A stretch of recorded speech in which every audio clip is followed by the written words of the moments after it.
In a world that constantly pushes us to be tough and resilient, there's so much beauty in embracing our softer, most nurturing side.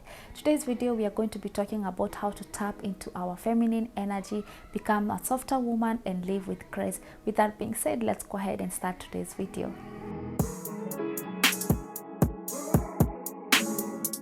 Hi loves, welcome back to my channel. My name is Gladys. Today's video we are going to be talking about how to embrace your softness, tap into your feminine energy, and become a soft woman. With that being said, let's go ahead and start the video. The number one way to tap into your feminine energy and become a soft woman is by understanding what it means to become a soft woman. Let's first of all remove all the narrative that you may have had there about what it means to become a soft woman. Being a soft woman does not mean that you are weak. It means that you are in tune with your emotions, you are in tune with how you feel, you are a nurturing person, and therefore you live a more intentional and a more fulfilled life. Now that we have that on the table, let's go ahead and start seeing ways in which we can become a soft woman in a world that's constantly pushing us to be tough. Femininity thrives when you nurture yourself. You need to make sure, for example, you have rituals. An example of a ritual you can do to make sure you're loving and taking care of yourself is like having maybe a simple skincare routine. You might have had a very rough day, but I'm telling you, when you wind down and go and cleanse your face, do a face mask, make yourself some tea, and listen to some cool soothing music. It could be jazz. Lately, I'm loving jazz so much. It makes you feel so calm and collected. You can also start journaling. If you don't journal, try and create rituals that pour into yourself. You make sure that you are okay. A soft woman knows that she has to take care of herself first before she takes care of another person. It will not make sense when you are there, you are crumbling, you are tired, you're not checking in with yourself, you did not, for example, you have not even done your hair, let's say for instance, but you are trying to advise another person to go and do this and that, but you're neglecting your own self. A soft woman understands that it's her first, it's her pouring onto her own cup first, it's her making sure that she is good, she's giving herself love and care and nurturing herself before extending all of that grace to another person. If you are wondering where to start, this could be a very good starting point for yourself. Next is to embrace your emotions. Femininity is tied deeply into your emotions, and first of all, emotions are not weakness. Make sure whenever you feel like having a good cry, do not hold yourself back and think that, oh, you are too emotional, oh, you are so sensitive. Do not make yourself feel that way. Emotions are strength, and it's okay to have a cry sometimes.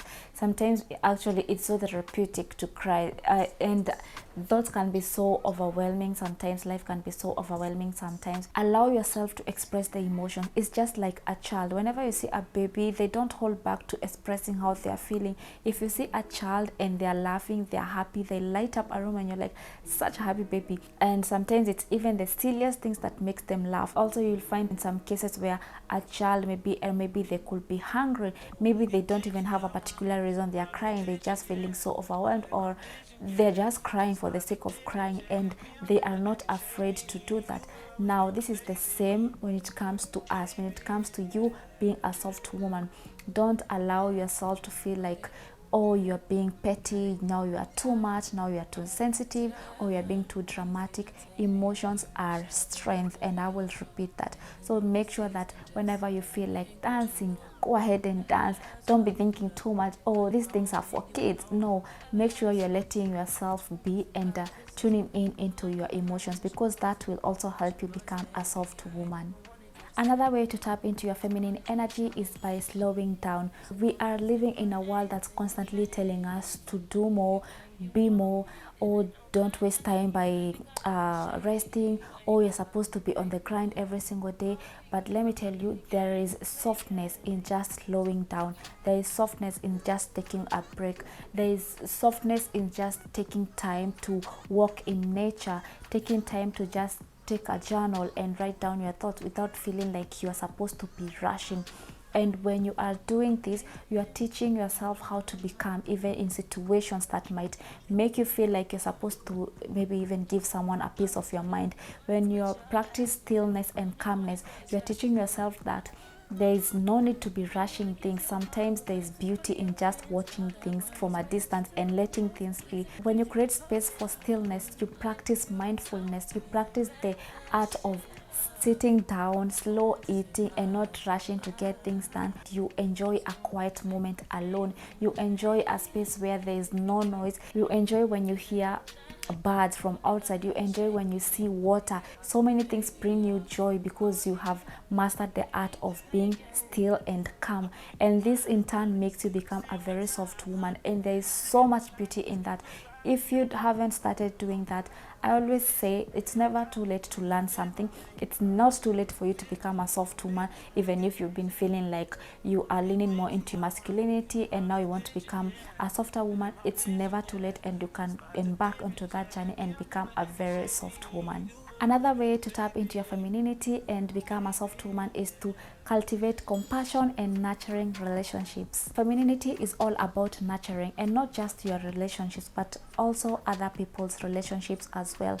Now here, this is where you are practicing to be a good listener. You are showing empathy for others. You are being kind with other people. Now you are allowing people to talk without even always interrupting them or wanting always to be the bigger person and always wanting to be the one who's doing the most talking. You are allowing yourself to know that as I'm becoming a soft woman, I'm learning more to be kind to other people.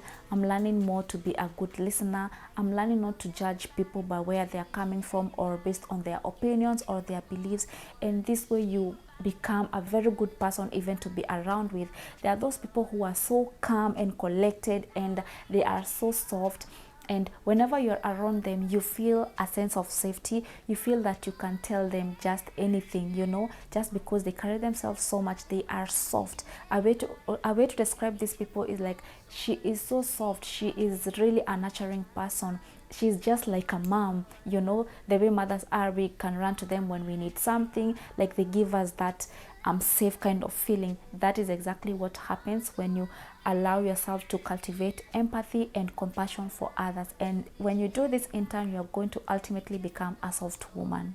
Another way to tap into your feminine energy and become a soft woman is to express yourself creatively. Creativity is a powerful channel for feminine energy. Allow yourself to explore different hobbies. Let's say, for instance, things like art. It could be cooking, it could be dancing, it could be writing as well. And don't hold yourself back. Sometimes we feel like, oh, I'd love to do that thing, but I'm not good at it, or I'm not talented, or I've not considered that as a hobby I would try to do. I'm not interested in that, though I think about it often. Do not hold yourself back. Creativity is so good. You will be surprised. Like, maybe you thought you only cook dinner because you have to eat, but maybe when you started playing some music, you're like, oh, I actually love exploring new recipes just because there's music. It makes my heart sing, it makes my soul dance. I feel like I'm in my most softest era when I'm dancing in the house, when I'm doing folding my laundry. I enjoy some good music. Do not hold yourself back. These small tiny bits of things that somehow might be overlooked, they are the things that makes you tap into your feminine energy. You are soft when you are listening to music. You are soft, you are calm and collected when you are writing. You are calm and collected when you are cooking. You are calm and collected when you are just journaling. When the things that somehow people are like, really, you really enjoy doing that, and for you that is what makes your heart sing. That is what makes you feel like a child again, and ultimately this is what is bringing you closer to become a soft woman. So again, do not hold yourself back. And last but not the least is setting boundaries with grace. Being soft and feminine does not mean that you are a pushover. In fact, it means that you love yourself so much and you respect your energy that you really set boundaries for yourself. Boundaries, I see them as love letters you write for yourself, and perhaps the most important ones you'll ever write. Now, you want to make sure that you are communicating your boundaries with people. You can't assume. I used to assume that people are supposed to know that this is not okay, but I was wrong. You need to communicate your boundaries with people. You don't have to do it in a disrespectful way, or like you're yelling or you're making demands. You can do it in a very respectable way, and therefore if someone is not gonna be okay with you enforcing boundaries, they can go. It's as simple as that. They can go, because if someone will not respect your boundaries, where are they in your life? So you have to communicate them with people. You have to let people know what's okay, what's not okay. These are your limits. It could be as simple as, if you do not like someone calling you or texting you at 2 a.m. at night, you need to let them know. And therefore when they're just bored and they can't sleep, you are the last person they will think of chatting at that ungodly hour. And when you do this, you are just nurturing and protecting your energy, because as a soft woman, if you do not have boundaries, if you're trying to be a soft woman, you're trying to be in your most feminine energy, if you don't have boundaries, you'll be in a lot of drama. Because I'm telling you, if you're just an open book, a doormat to people, they'll be living that on you, they'll be living whatever they feel on you, and you will never, it's quite impossible to be in your soft feminine energy when you do not have boundaries. So please make sure that you are setting boundaries and telling people and communicating them effectively. And when you do this, you are going to be living a life full of ease, because even the people who are in your life, they are people who are aligning with who you are, because they are respecting your boundaries and you are respecting theirs as well. And that was it for today's video. I hope this video resonated with you. Please feel free to give this video a like. It really helps to reach more masses. Subscribe to my channel if you haven't, and feel free to also keep this conversation going down in the comment section below. I would love to hear from you, and I'll see you guys on the next one. Bye.